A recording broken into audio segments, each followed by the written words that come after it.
Hi ನಮಸ್ಕಾರ ಎಲ್ಲರೂ ಹೇಗಿದ್ದೀರಾ? ನಾನು ಚೆನ್ನಾಗಿದ್ದೀನಿ, ನೀವು ಚೆನ್ನಾಗಿದ್ದೀರಾ ಅಂತ ನಾನು ಭಾವಿಸ್ತೀನಿ. ಇವತ್ತು ನಾವು ಬಂದಿರೋದು ಶ್ರೀ ಅಶ್ವತ್ಥನಾರಾಯಣ ಸ್ವಾಮಿ ದೇವಸ್ಥಾನಕ್ಕೆ. ಈ ದೇವಸ್ಥಾನ ನನಗೆ ತುಂಬಾ ಸ್ಪೆಷಲ್ಲು. ಹಾಗಾಗಿ ಈ ದೇವಸ್ಥಾನದ ಬಗ್ಗೆ ನನಗೇನು ಗೊತ್ತಿದೆ ಅದನ್ನು ನಾನು ನಿಮ್ಮ ಜೊತೆಗೆ ಹಂಚ್ಕೋತೀನಿ. ಯಾಕೆ ಸ್ಪೆಷಲ್ಲು, ಏನು ಸ್ಪೆಷಲ್ಲು ಅಂತ ಈ ವಿಡಿಯೋ ಕೊನೆಯಲ್ಲಿ ಹೇಳ್ತೀನಿ, ಕೊನೆವರೆಗೂ ನೋಡಿ.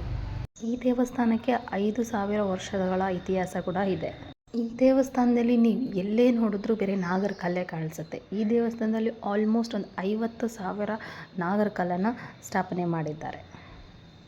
ಈ ದೇವಸ್ಥಾನದಲ್ಲಿ ಮಕ್ಕಳಾಗದೇ ಇರೋರು, ಮದುವೆ ಆಗದೇ ಇರೋರು, ಸರ್ಪದೋಷ ಇದ್ದವರು ಕೂಡ ಬಂದು ಪೂಜೆ ಮಾಡಿಸ್ಕೊಂಡು ಹೋಗ್ತಾರೆ. ಇಲ್ಲಿ ಬಂದು ನಾವು ಏನೇ ಬೇಡ್ಕೊಂಡ್ರೂ ಆಗುತ್ತೆ ಅನ್ನೋ ನಂಬಿಕೆ.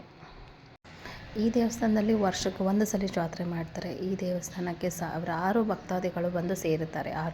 ನನಗೆ ಯಾಕೆ ಈ ಊರು, ಈ ದೇವಸ್ಥಾನ ಸ್ಪೆಷಲ್ಲು ಅಂತ ಅಂದರೆ, ಯಾಕಂದರೆ ನನ್ನ ಮದುವೆ ಕೂಡ ಇದೇ ದೇವಸ್ಥಾನದಲ್ಲಿ ಆಗಿರೋದು, ಮತ್ತು ನನ್ನ ಅಕ್ಕನ ಕೂಡ ಇದೇ ಊರಲ್ಲಿ ಮದುವೆ ಮಾಡಿಕೊಟ್ಟಿರೋದು. ಹಾಗಾಗಿ ಪ್ರತಿ ಸಲ ನಾನು ಅಕ್ಕನ ಮನೆಗೆ ಬಂದಾಗ ಈ ದೇವಸ್ಥಾನಕ್ಕೆ ಹೋಗ್ತೀನಿ. ಪ್ರತಿ ವರ್ಷವೂ ಜಾತ್ರೆಗೆ ನಾವು ಬರ್ತೀವಿ.